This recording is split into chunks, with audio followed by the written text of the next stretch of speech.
Bright lights. Welcome, everyone. Thank you for being with us today to celebrate School Choice Week and for everything that you do all the time to empower parents for education freedom and for school choice. My name is Tony DiNicola, and I'm the chairman of Invest in Education Coalition. And today we're here to celebrate National School Choice Week, but also to reintroduce the Educational Choice for Children's Act, which is a bill going through Congress that would empower up to 2 million families every year with educational freedom.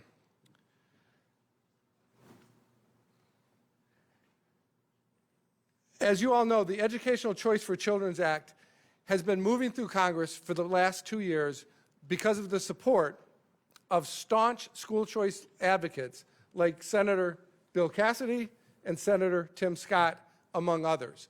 We've got unprecedented support in the House with about 155 members of the House as sponsors in the last conference and 32 members of the U.S. Senate as sponsors of the Educational Choice for Children Act in the Senate. And the goal here over the next 6 to 9 months is to get the ECCA included in the tax reconciliation package when the Trump tax cuts need to be extended. And so as you're on the Hill talking to members of Congress or members of the administration, we have 2 requests. Number one, to deliver on our campaign promises for school choice for all 50 states. And number 2, to make sure that our bill is included in the reconciliation package that has to get done in 2025. Thank you. So the school choice movement has been around for 35 years, and we've made great progress, in particular over the last 5 years. After COVID, over the past 5 years, school choice opportunities have accelerated among half the states across the country, thanks to parents and advocates like you who've empowered more and more families and parents to have the educational freedom to determine the best setting for their children. Nonetheless, as we sit here today, there are 18 states representing about half of the students in the United States that do not have access to school choice. And our bill would augment the opportunities that are already existent in those states with school choice and would create opportunities in those 18 states where there are no choice alternatives for about half of the students across the country. We have powerful, passionate, and dedicated advocates speaking on behalf of the ECCA today.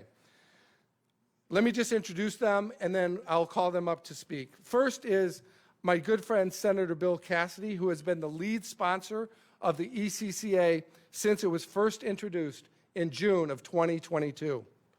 His entire team have been pivotal in advancing and designing this legislation in the last Congress, and he's going to reintroduce the legislation today in this Congress. My friend Senator Tim Scott, to my right, has been an outspoken leader and promoter of educational freedom and school choice throughout his career. He's been an original sponsor of this bill and has been a passionate and tireless supporter of school choice, and we're delighted to have him here today as an original co-sponsor of the bill. My friend Kellyanne Conway, who is a counselor to the President of the United States, President Trump, and during his first term, and has been a passionate advocate of all things school choice for her entire time with this president and prior to that. And so we're delighted to have Kellyanne here to help us with this mission. And then finally, we have 2 beneficiaries of the school choice world, advocates, if you will, standing to my right. To my far right is Sharon Sedler, who is a parent of 6 daughters and a tireless grassroots advocate for school choice in her home state of Pennsylvania. And this morning I had the opportunity of sitting with Sharon, her daughter Virginia, and new Senator Dave McCormick from Pennsylvania, and we had a wonderful meeting with the senator who agreed to go on our bill as a new sponsor today. And then to her left is Hera Varma, who's a committed education reform advocate, deep passion for expanding educational choice for all children. She's a former recipient of the Florida Tax Credit Scholarship, and Ms. Varma has firsthand experience of the transformative power and the success that school choice brings to students who have the ability to benefit from them. She has a bachelor's degree from Florida A&M University and is a tireless advocate for school choice. So that's our lineup of speakers, and I'm going to turn it over now to my good friend Kellyanne Conway to introduce others. Thank you, Kellyanne. Thank you very much, Tony, for that introduction, but certainly for having me here. I'm really pleased to be here, but I do want to start by telling you 25 years ago, I also stood here, actually right across what they call the swamp, outside of the Capitol grounds, doing a similar press conference. But the two elected officials that day were former Congressman, pastor of his own church, Floyd Flake of New York City, and former Senator, the late Senator Joe Lieberman, when he was a Democrat. I want to start out by telling you that because they're not here today. We don't have Democrats from the House and the Senate here standing with us today, and I find that to be regrettable. I wish they would just pour in at a moment's notice, that we would fill up the whole place with all 100 senators. Because, ladies and gentlemen, we know we are culturally cleaved, we're politically divided in this town, across this nation, on many different issues.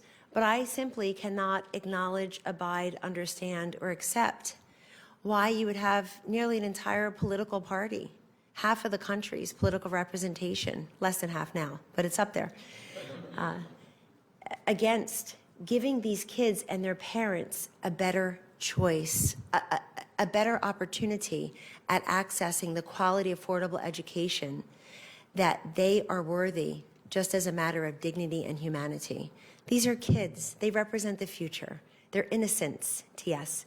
And to have people standing in the schoolhouse doors 60 years later, again, refusing to let kids of all backgrounds out of these failing schools that just don't serve them well, and allow the money that we all are going to pay anyway to follow those students, and open up the aperture of choices for their parents to have more of a say of where their children go to school and what is taught there, both choice in the schooling and the curricula.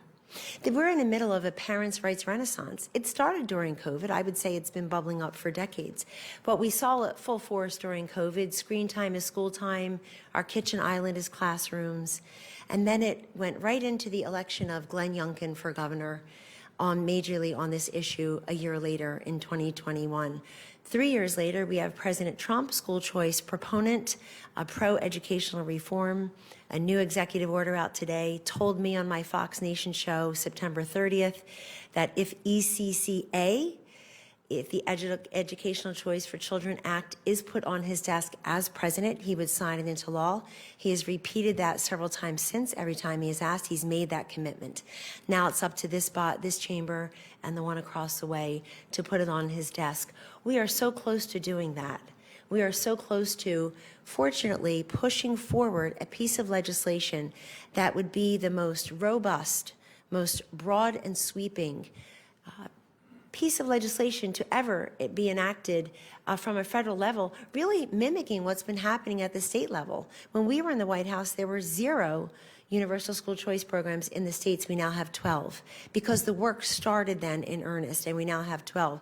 The educational savings accounts, ESAs, that have blossomed in all these different states that allow parents to use those monies for everything from tuition to backpacks to tech learning to transportation to pens and pencils if they must, tutoring, of course, if they need it. So we cannot pretend to tell parents, we hear you, we see you, we're here for you, we're the party that loves and respects and includes you, and then ignore their chief concern. In addition to the ECCA, which has, as Tony, a huge champion and supporter of school choice for decades now, has so correctly pointed out, over 145, I think, co-sponsors in the House. That's huge.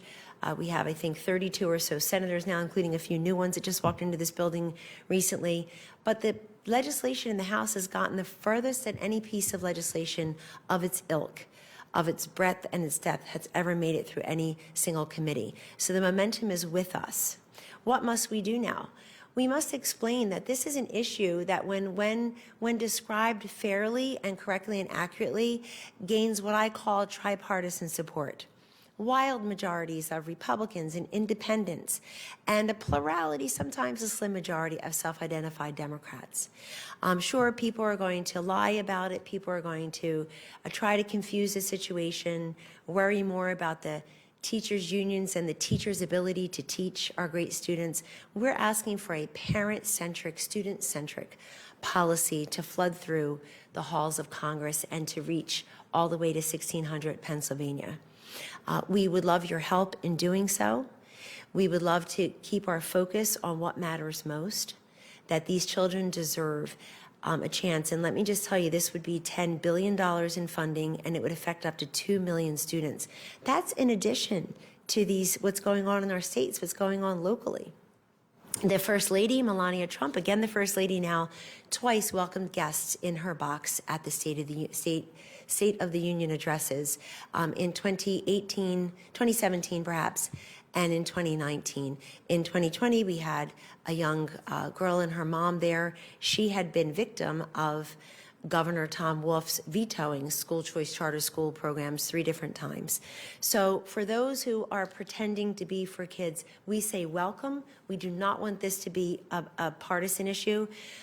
Taking care of our children, expanding school choice opportunities, opportunity scholarships, the choice of parents to say where their children go to school and what is taught there, and to help these kids get a really great chance at life. I want to end by saying this. My kids go to great schools because I can afford to do that. And that's why I'm involved. I was raised by a single mom in a house of all women.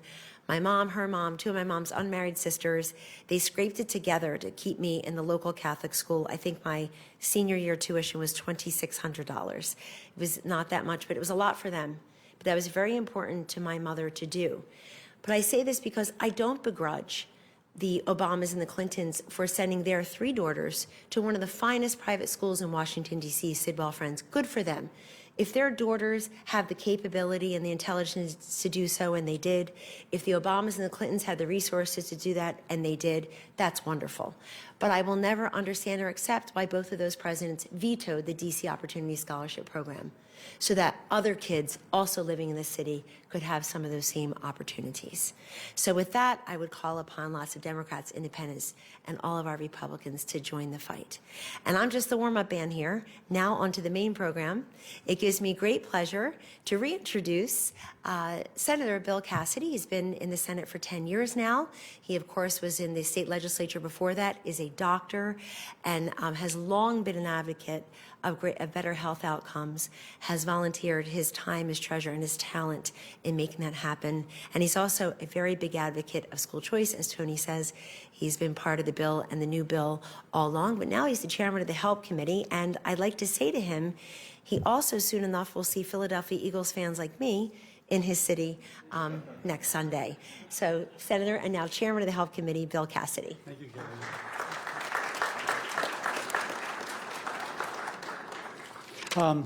So I walk in, I see Tony. I said, Tony, thank you for all your good work in terms of making this happen. He goes, no, it is everybody here.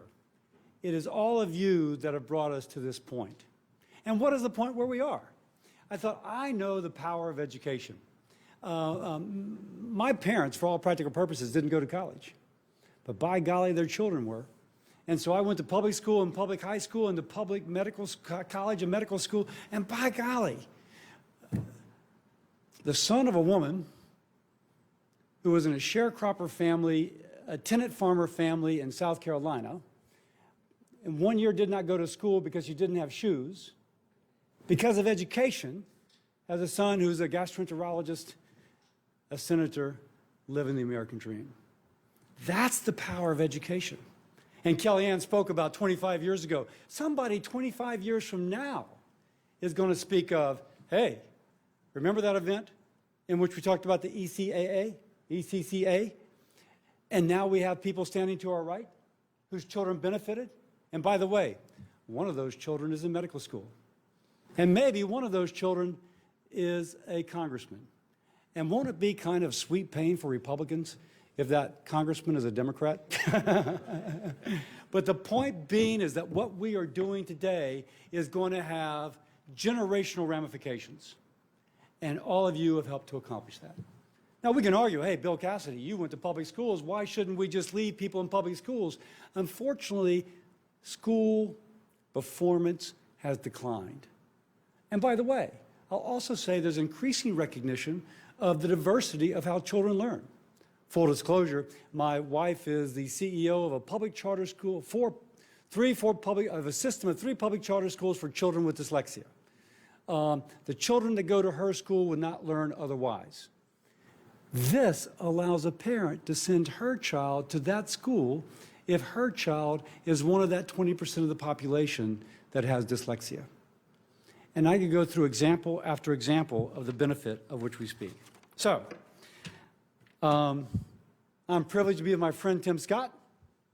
She called herself the warm-up act. He's the main speaker. You're gonna feel like it's a revival after he speaks. But the bill provides a charitable contribution, a charitable donation to incentivize individuals and businesses to fund scholarships for K through 12. I said, Tony, is this going to be some Tony private school where the parents have so much money they don't need it? He goes, no. These are for the middle income and the lower income families. These are for the families that could not otherwise afford. And it's going to give them the opportunity that they otherwise would not have. And I would say it's not just the child that does not have, it's the parent who does not have. It is a parent right now who kind of looks over that fence and thinks, wouldn't it be great if my child could attend at that school and unlock my child's potential, but instead she might be trapped in a school which she knows fails. There's a wonderful scripture, when the people have no hope, they despair. We want to give hope. And the hope is of the power of education so that the next generation is better than this generation, and so that 25 years from now, generations have been altered. And let me finish by where I started. Thank you all for making this happen. Thank you. Thank you so very much, Senator and Chairman Cassidy. Now I'd like to introduce Senator Tim Scott, who describes himself as having unbridled optimism. That comes in large part from his upbringing and his version of the American dream, which I'll let him tell you about. But most significantly, it is Senator Tim Scott in the Senate and Congressman Burgess Owens from Utah in the House, who originally had co-sponsored the ECCA. We know it will happen again with Tony. I hope it's in reconciliation. I was just down at the House Republican retreat as a speaker yesterday, where I made a big push for the ECCA and school choice. And even when asked, how do we explain reconciliation to our constituents? Well, it's a special thing, but what does reconciliation mean, small r, in everyday life? It means to align things that aren't in opposite, but that are just not connected the way they need to be. And it would be wonderful to have this rare tool, which was there for the Reagan, Bush, Trump tax cuts, a little bit for the American Rescue Plan, and some other matters, to include this very important piece of legislation. Today, President Trump is signing an executive order to loosen funding of the Department of Defense, Interior, and the Education Department, just to find ways for parents of students who are under the domain of those different departments and agencies to shake loose some federal funding for schools of their choosing. So everybody's going to tell you he's cutting all the programs, pausing federal aid. That's one that he's unleashed this week, because that's a big priority to the president and this White House and National School Choice Week. Senator Tim Scott is also a co-chair of the School Choice Caucus here in the Senate, putting his full weight behind this piece of legislation and the different adjuncts. So without further ado, Senator Tim Scott.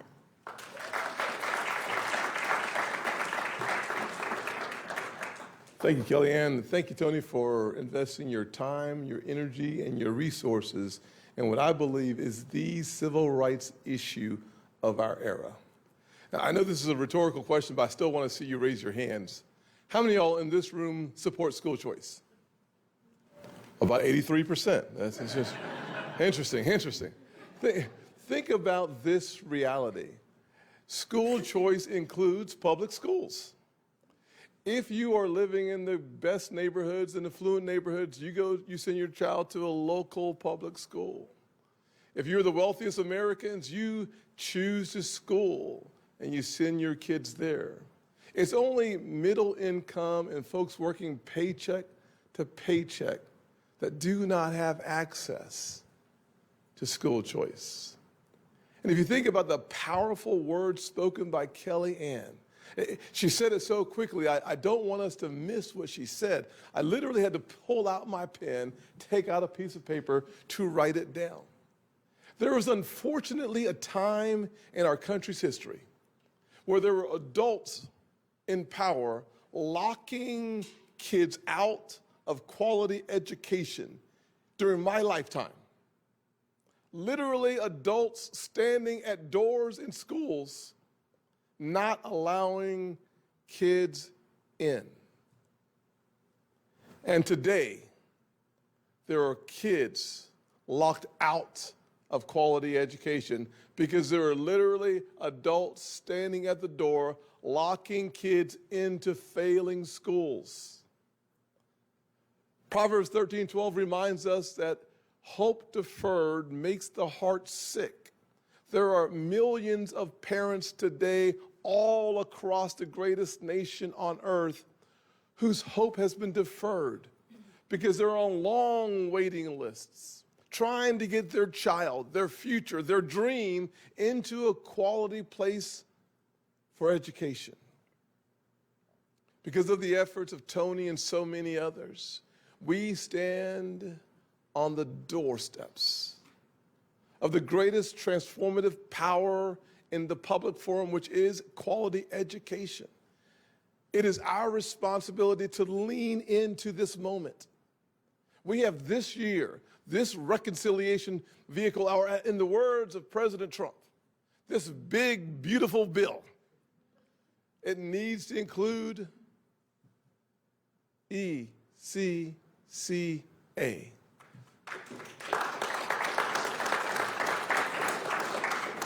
This is truly an equalizer that breathes hope into our poorest communities. It's an equalizer that allows for the meritocracy that we want America to be, to have a chance of being a reality. Because you can't have a merit-based system when millions and millions of kids trapped in rural America or inner city America have no access to quality education. And it is, in fact, the way we maximize human potential in the greatest land on the planet. If we do not act with a sense of urgency, if we do not allow ourselves to lean into this fight, we might miss this window of opportunity that might not come back anytime soon.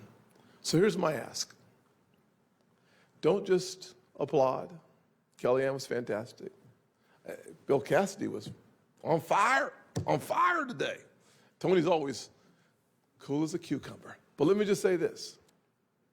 We can't sit back and hope and pray. We should pray, but then we should get off our knees and call our legislators.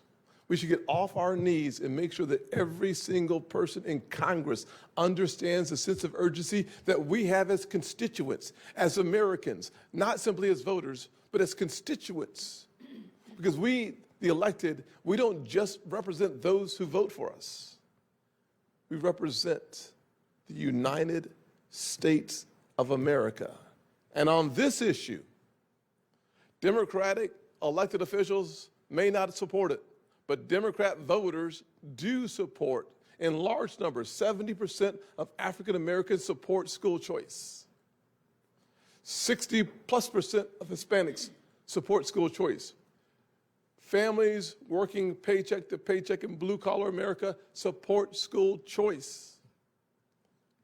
Everybody, and a majority, support school choice. Let us not do our parts as citizens of this great nation to make available to some of the brightest kids that grew up in neighborhoods like I did when I was growing up in a single-parent household in poverty. Let's not let those kids down. They can't afford a lobbyist, but they have you, and that's enough.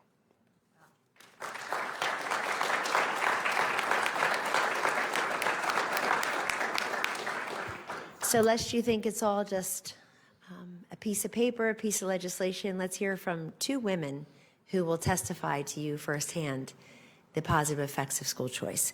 We'll begin with Sharon Tedler. Thank you. And then we'll hear from, you don't need me to come back, Hera Varma.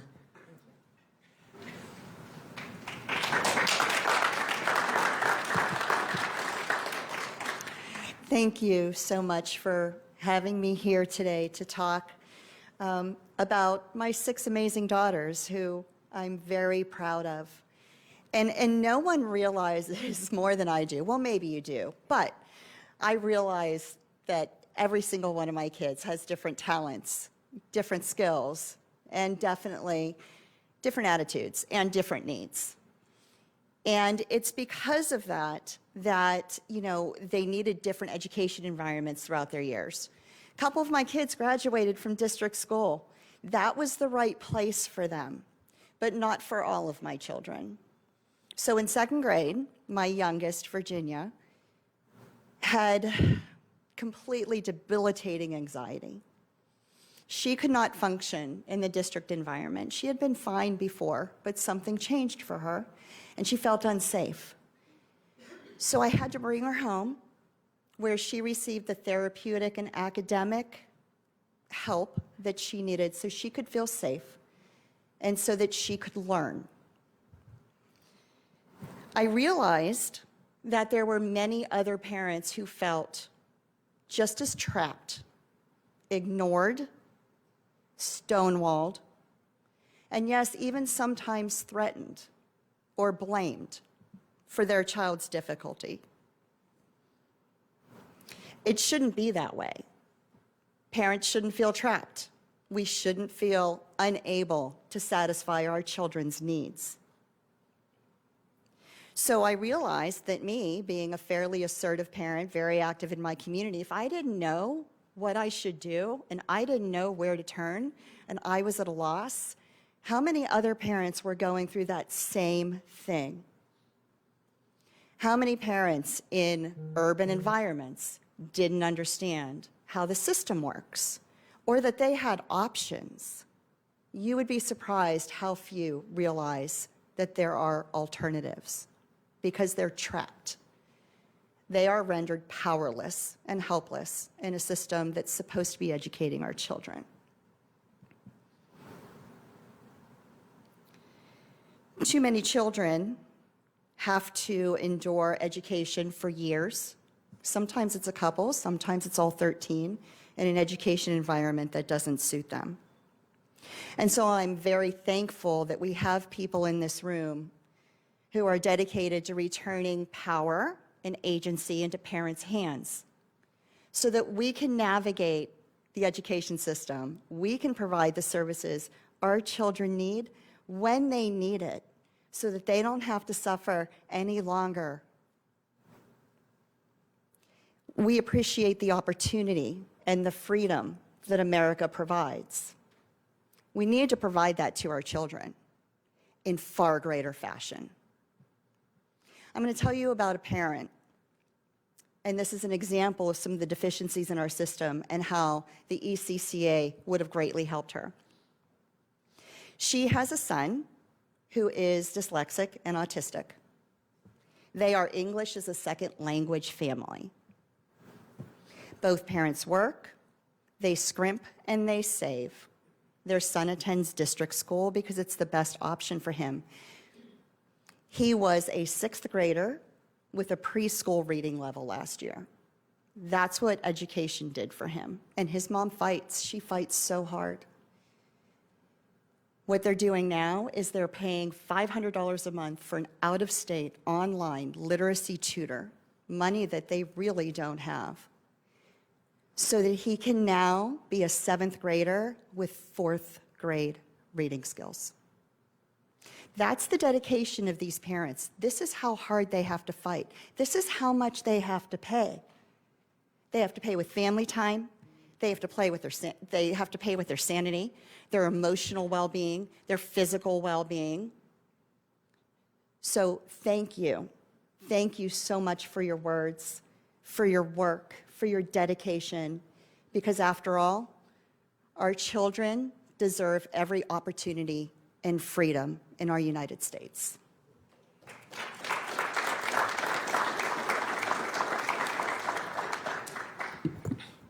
Well, good afternoon, everyone. My name is Herald. I'm from the great state of Florida, and I just want to say thank you for all of you in this room, especially to Senator Scott and Cassidy, because this is not just great legislation. This is a lived experience. This is my family's lived experience. I'm one of 12 children born to 2 immigrant parents from Jamaica and West Africa. And growing up, my parents always told us that the key to success was education. And they also told us that barriers are meant to be broken. A big barrier was that there was 12 of us. There's a lot of mouths to feed. But also that the public school that we started in wasn't an adequate choice for my family. Me and my 3 older brothers started off in Ghana, West Africa in elementary school, where any sort of education you received, you had to pay for that education. And so for first time in my life, I'm a privileged person. I'm a lucky person to be born to have a little bit of my grandfather being able to help us out for us to go to school. Fast forward, we come back to the States because my parents knew that the chance that we would get at success was by living the American dream. And so came back over to the States, ended up in Florida, where we just so lucked out that tax credit was just passed. And we actually still started off in the public school, where my 2 older brothers, who shot off like rockets, they were so smart, and me and my 3rd older brother were just jealous, and we used to look at my mom like, how could you do this to us? But me and my 3rd older brother, we struggled. And I did not feel smart, didn't feel adequate. So my mom knew that in order for us to have a chance, that she needed to find a better school for us. And like I said, we had the Florida Tax Credit Scholarship that had just passed. And so through that scholarship, they found a middle school for us. And I still struggled a bit. My older brother still struggled a bit. But by the end of our 8th grade year, it finally clicked for us. Fast forward, we're now looking at 4 college graduates, 1 mechanical engineer, 1 chemical engineer, 1 in medical school, and myself fighting for educational freedom for all students across the country.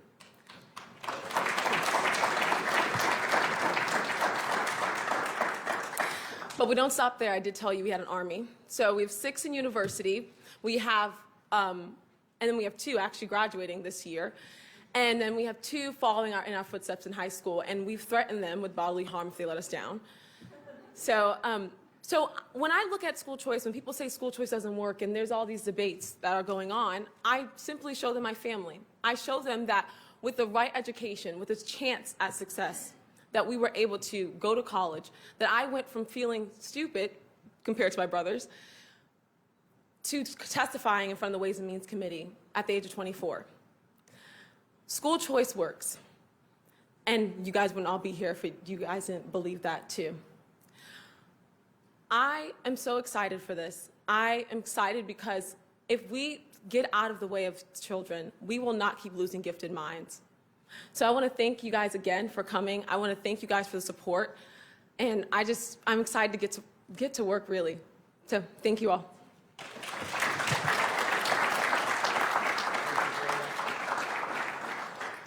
All right, before we close, I just wanted to mention that we do have several students here. A lot of students are in school, so they couldn't make it. But we have, I think, 5 or 6 students from the Yeshiva of Greater Washington. And one of them, Adiv, is here, and he prepared some remarks. I would love to have Adiv come up and just give us a few remarks.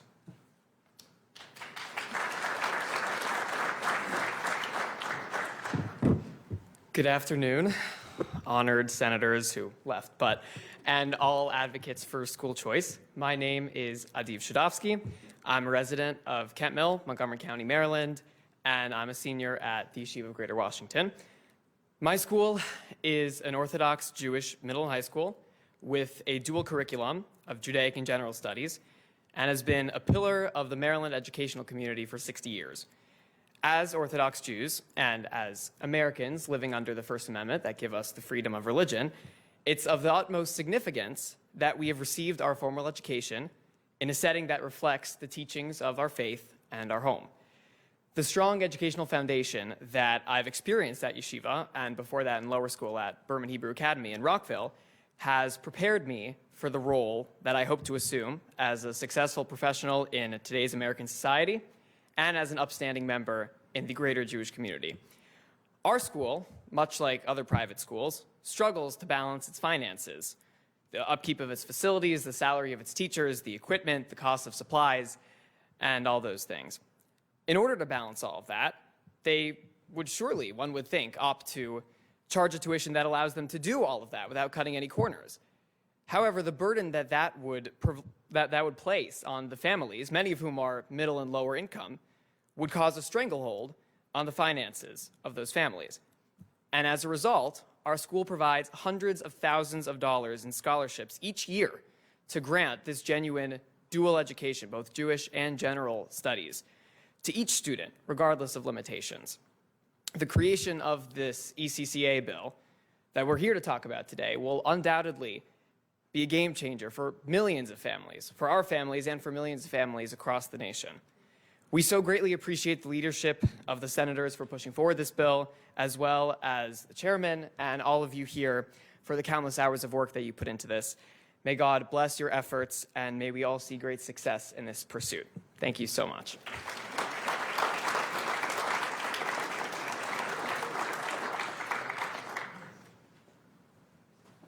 Adib, that was fantastic. Thank you very much. And so that officially concludes the agenda today. Our members of our team are here. We're happy to take questions and talk to anybody that wants to talk to us. But thank you so much for all that you do to empower parents and for school choice. And this is the year we have to get ECCA included in the reconciliation bill. So thank you for all your support.